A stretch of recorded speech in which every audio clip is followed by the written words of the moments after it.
Good day mga ka-Fixit! Paano mapanatili ang ating sasakyan sa tamang lane habang tayo ay nagmamaneho? Yan ay babahagi ko sa iyo ngayon in this episode of Feed TV, sharing information.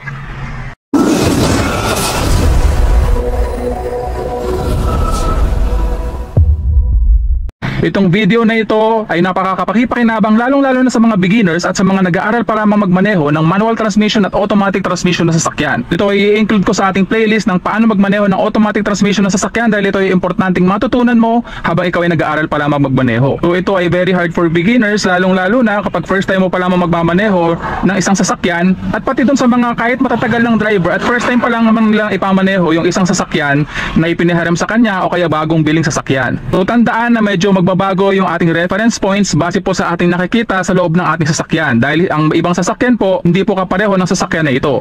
Meron pong mga sasakyan na mababa, merong mataas, merong malaki, merong maliit, merong flat nose, merong long nose. Magkakaiba-iba din po ang ating reference points base po sa build ng ating katawan at sa tangkad natin sa loob ng ating sasakyan. Kagaya nito, magtataka ka bakit meron po ako mga tape dyan sa aking dashboard. Mamaya ipapaliwanag ko kung para saan po yung mga tape na yan. Pero sa pagkakataon na ito po yung nakikita ko sa aking proper sitting position dito sa aking sasakyan. So naka POV tayo ngayon, point of view, para mas makita mo yung aking nakikita sa loob ng aking sasakyan.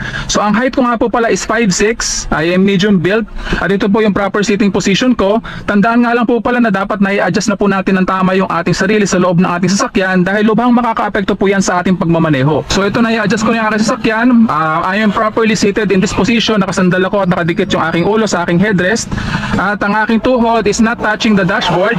Meron po yung one fist apart sa ating dashboard kung mapapansin mo, ayan. At kapag nakasandal ako sa aking upuan at inabot ko ang aking steering wheel, ayan, yung pulso ko is touching the steering wheel at naka-straight po yung aking braso. In this way, maaabot ko po ng tama yung ating steering wheel kapag tayo ay nagmamaneho na holding the 9 o'clock and 3 o'clock position ng ating manibela. Kahit sa 10 o'clock and 2 o'clock position, ayan, may hold ko ng tama yung ating manibela. Ito yung nakikita ko sa aking reference point sa loob ng aking sasakyan. Isipin mo mga kapatid ko, halimbawa ako ay mas matangkad pa, so yan yung makikita ko. At kapag ako ay mas maliit, ito yung makikita ko. Okay? So kaya ako sinabi na yung laki ng iyong pangangatawan, yung iyong tangkad ay makakaapekto po sa view na makikita mo sa loob ng iyong sasakyan. Kaya yung mga reference points ko dito sa loob ng aking sasakyan might work for me, it might not work for you. So find the best reference points para sa iyong safe na pagmamaneho at pag-aaral ng pagmamaneho ng manual transmission or automatic transmission na sasakyan. So sa pagkakataon nito, ipapaliwanag ko kung para saan itong mga tape na to. So ito pong sa ating steering wheel, kapag habang tayo ay nagmamaneho sa ating tamang lane, basta't ang ating steering wheel ay pasok po sa linya, ito kagaya nitong kinatatayuan ng ating sasakyan, nakaparada po ako dito pero medyo sinagad ko po ng konti sa gutter. Mamaya po ipapaliwanag ko sa iyo kapag nasa tamang lane na po tayo at tayo ay nagmamaneho na. Pero dito sa pagkakaparada ko na to, isipin mo itong steering wheel, habang itong steering wheel natin ay pasok sa loob ng lane kung saan tayo nagmamaneho, yun po ay papanatiliin lamang po natin na pasok yung ating steering wheel sa kalsada at tayo po ay nasa tamang lane. So kaya ko po nilagay ang tape na yan para makita po ninyo at hindi po tayo laging nakabase sa ating steering wheel. So ito pong linya na ito, itong dilaw na linya na ito sa kaliwa, nakatapat po yan dito sa left side ng ating steering wheel at nakatapat po yan sa kalsada. Ito naman pong kabilang linya na ito ay nakatapat po sa right side ng ating steering wheel at ito po ay nakatapat din sa kalsada.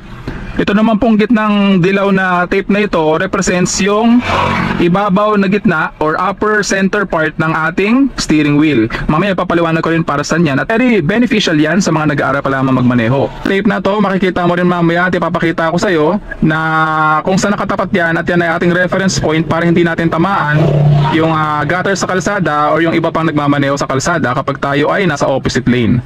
Ito naman pong linya na ito, yan makapansin mo, nakatapat po yan sa front pillar ng ating sasakyan at mamaya ipapaliwanag ko rin kung para saan yung tape na yan. Okay, so tandaan nyo na ito ay front pillar or A pillar ng ating sasakyan. Yun din po, ito yung left A pillar ng ating sasakyan at yun po yung right A pillar ng ating sasakyan sa front pillar po yan mga ka-Fixit. Tayo po ay naka-seatbelt na, apakan ko na po yung ating brake pedal all the way down, ayan, at i-disengage ko na po yung ating handbrake. So sa mga hindi pa pala nakapanood kung paano i-adjust ng tama yung sarili sa loob ng iyong sasakyan, meron na po akong ginawang video para dyan at maglalagay ako ng link ng video na yun sa operate portion ng video na to sa description below para mapanood nyo. At ilalagay ko na po yung ating transmission sa drive. Ayan, makikita mo yan sa ating instrument cluster na D or drive. Okay, ready na po ako magmaneho. Tayo po ay under na. Pakakawalan ko lamang yung aking brake pedal. Ayan, smoothly umaandar yung ating sasakyan. Mag-add na po ako ng gas ngayon. So signal ako ng pakaliwa para makapunta tayo sa tamang lane. Ayan, I'm checking the side mirrors and rearview mirrors kung may sasakyan sa likod. So wala naman, safe. Ayan, alisin ko sa pagka-hazard. Mapapansin mo mga ka-fixit itong dalawang linya. So ito left line natin and right line natin nakatapat sa ating steering wheel. Habang yung dalawang linya na yan ay pasok dito sa linya na ito, dito sa lane na ito, alam ko na nasa tamang linya ako at hindi ako lumalampas sa linya. Okay? Ayan pasok siya. At kung mapapansin mo itong tape na ito, ayan yan, nasa pinaka kanto ng ating A-pillar ng ating sasakyan, nakatapat po yan sa gutter. So alam ko na habang nakatapat yan sa gutter, hindi ko po tatamaan yung gutter na nandito sa left side ng ating sasakyan. Yun naman pong nasa kabila, nasa A-pillar po or front right pillar ng ating sasakyan, ayan nakatapat po siya doon sa gutter ng kabilang kalsada. Ayan di ba nakatapat siya? So alam ko na nasa tamang lane ako at hindi ako sumusobra sa lane na ito mga ka-fixit. Okay? So hanggat itong dilaw na to nasa gitna ng dalawang linya na to, alam ko na nasa gitna ako ng lane na ito. Okay? So papreno lamang ako to slow down. So galing tayo sa medyo maluwag na kalsada na ito at papasok tayo sa medyo masikip na kalsada. Ayan, at maraming kurbada rito. Magandang maipakita ko sa itong video na ito. I'm checking the side mirrors and rear view mirrors at nagpapaliwanag din ako sa iyo at the same time. So medyo mahirap ito mga ka-fixit, pero I'll do it for you mga ka-fixit. Okay? Ayan. So dadaan lamang tayo dito. Pansinin mo kung paano magbago yung ating steering base sa ginagawa ko sa ating manibela. Ayan. So ibabalik ko lamang. Ayan, pansinin mo kung masikip itong kalsada na ito. Ayan, at yung dalawang linya natin ay pasok pa rin sa linya na ito. So alam ko na pasok ako sa tamang lane. At ayan, steer ko yung ating manibela, milking the cow. Ayan, at babalik siya sa default position. So kung gaano karaming beses ko or gaano kalaking ikot ang ginawa ko sa ating manibela, ganong kalaking ikot din yung balik niyan para makabalik tayo sa tamang lane. Okay? Ayan, mabagal lamang yung ating takbo kaya epektibo yung milking the cow. Ayan, at kung kinakailangan ko overtake, mag-signal lamang ako, mag-aantay ako ng safe opportunity dahil medyo mabagal yung nagbabike. Okay, so overtake tayo safely at babalik ako sa tamang lane. Ayan, kung mapapansin mo na sa tamang lane na tayo at pasok yung dalawang tape natin sa lane na ito mga ka-fixit. Okay? Ayan, so itong itong nasa left pillar ko na tape, ayan, hanggat yung tape na yan ay hindi lumalampas sa gulong ng kasalubong kong sasakyan, ayan, papapansin mo, ayan. So ibig sabihin, hindi ko siya tatamaan. Okay? Ayan. So pasok po ako sa tamang lane. At we are maintaining this driving dito sa tamang position na ito. So tandaan na ang ating steering wheel tend to go back to its neutral position, which is the center, no? Babalik yan at babalik sa center position. Okay? Kaya magsisignal lamang ako dahil may obstruction sa kalsada. Babalik tayo sa tamang lane. Ayan. So medyo masikip itong kalsada na ito. Pansinin mo yung pagkakaiba. Kanina dun sa medyo maluwag na kalsada, pasok na pasok talaga yung dalawang tape natin. Pero sa pagkakataon na ito, mas masikip tong kalsada na to. Kaya medyo yung linya natin medyo talagang sikip na sikip dun sa dalawang magkabilang side ng lane kung saan tayo nagmamaneho. Pero alam ko na pasok pa rin tayo dito sa kalsada na ito dahil pasok pa rin yung dalawang tape natin. Okay mga ka-fixit? So after nitong lane na ito, mamaya doon naman tayo sa medyo maluwag na kalsada at mapapansin mo magbabago po yung clearance ng ating dalawang tape sa kalsada kung saan tayo nagmamaneho. So i-check natin yan. So buong duration ng aking pagmamaneho mga ka-fixit, nakadikit po yung aking ulo sa headrest ng aking sasakyan para properly mas makita mo ng tama kung ano yung nakikita ko. So kaya nga po ito POV or point of view. Ayan, para ma-experience mo sa pamamagitan ng panonood sa video na ito yung nakikita ko sa aking camera. So sa mga trigger happy dyan na naghahanap ng mali, ayan, just comment below. Okay? Ayan, nandito na po tayo sa Sierra Nevada. Ayan, medyo maluwag-luwag ang kalsada dito. So tatabi lamang ako dito sa gilid ng kalsada. at medyo igigit na ako ng konti yung ating sasakyan. Lalagay ko muna sa neutral, handbrake, disengage ko yung aking brake pedal ulit, all the way down, ilagay ko sa park, pwede ko na pakawalan yung ating brake pedal. Okay? So nandito tayo sa outermost lane ng kalsada na ito, at mapapansin mo yung dalawang tape na nilagay ko, pasok na pasok dito sa lane na ito. Medyo maluwag kasi itong kalsada na to kumpara dun sa kalsada na dinaanan natin kanina. So ayan, pasok na pasok siya dito sa lane na ito. At ipapakita ko sa iyo kung ano itsura ng sasakyan natin sa kalsada na ito, no, kung saan tayo nakaparada.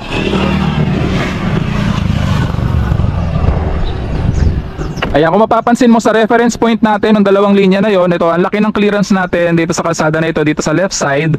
At pag pumunta ako dito sa right side, mapapansin mo kung gaano kalaki pa yung distansya natin sa gutter kung saan tayo nakaparada. So habang nagmamaneho tayo dito sa kalsada na ito, at pasok yung dalawang linya na yon dito sa kalsada, ibig sabihin, pasok tayo sa lane na ito at hindi po tayo susobra sa kabilang lane. At hindi rin po natin tatamaan yung gutter sa gilid ng kalsada.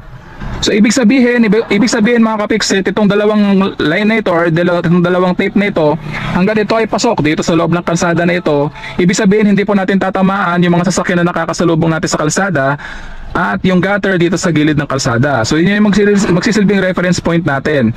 So kanina doon mapapansin mo nagbabago po ang ating reference point, depende po sa kalsada kung saan tayo nagmamaneho.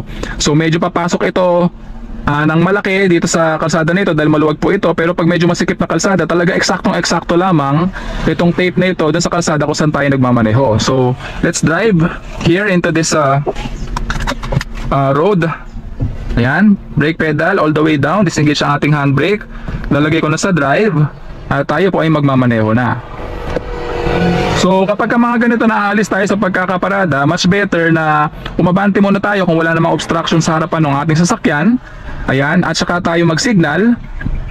Ayan, alam ko na walang sasakyan sa likuran kaya nag-signal na ako at tayo po ay pupunta na sa tamang lane when we have the safe opportunity. Ayan. Ayan, tingnan mo mga ka-fix-it. Kita mo yung dalawang tape, pasok po dito sa kalsada na ito. Ayan, pasok na pasok. So alam ko na malaki yung clearance ko sa kaliwa at sa kanan ng kalsada na ito. So we are going in this roundabout. Ayan. Ito po yung tamang mamaneho sa isang roundabout mga kapiksit. Always right, laging sa kanan. Ayan. Pero meron po mga pasaway kasi dito na dito dumadaan sa kaliwa ng roundabout. Kaya tinitingnan ko pa rin. So habang nagmamaneho tayo, ayan, tingnan mo yung dalawang tape natin, pasok po sa linya na ito. Okay? So ito pa isang tip mga kapiksit, kapag tayo ay paparada, halimbawa magpa-parallel parking tayo dito sa kanan. So antayin ko lang, may motor kasi paglampas niya. Ayan, so signal ako. Tingnan mo yung tape na ito mga kapiksit. Kapag yan tumapat na doon sa right sa gutter ng kalsada, ayan, ipapaling ko na yung aking manibela papunta sa kaliwa.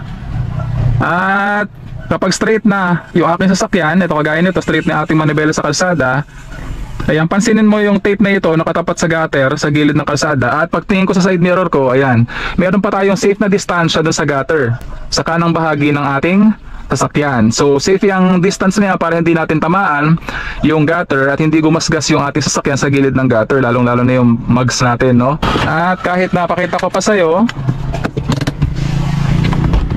kung gaano kalaki ang distansya na yan, ayan mga kapiksit, malaki-laki pa. So safe yung distance na yan, no? So antayin lamang natin lumampas yung sasakyan sa likuran bago tayo lumipat ng linya.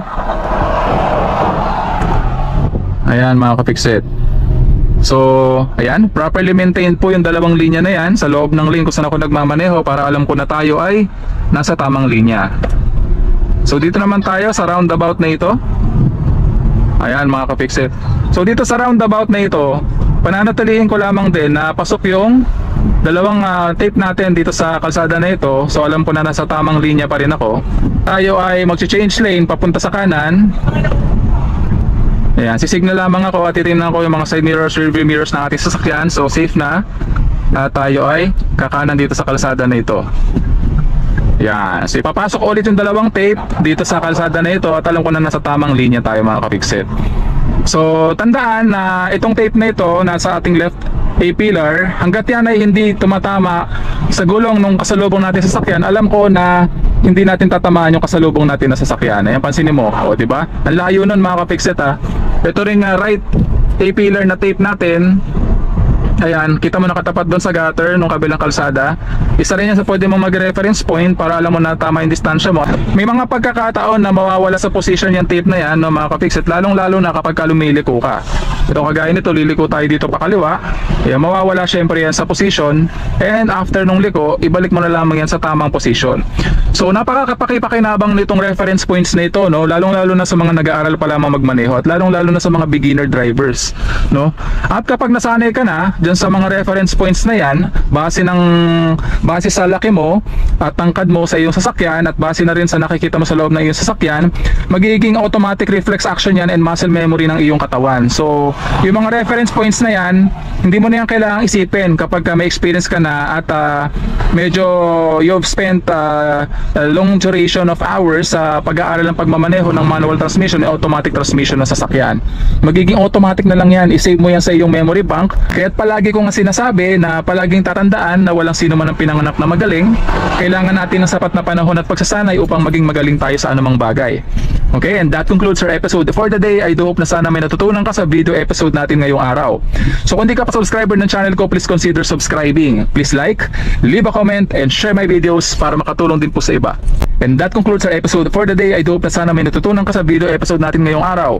So kung di ka pa subscriber ng channel ko, please consider subscribing. Please like, leave a comment, and share my videos para makatulong din po sa iba. Once again, I'm Dennis of Feed TV, sharing information.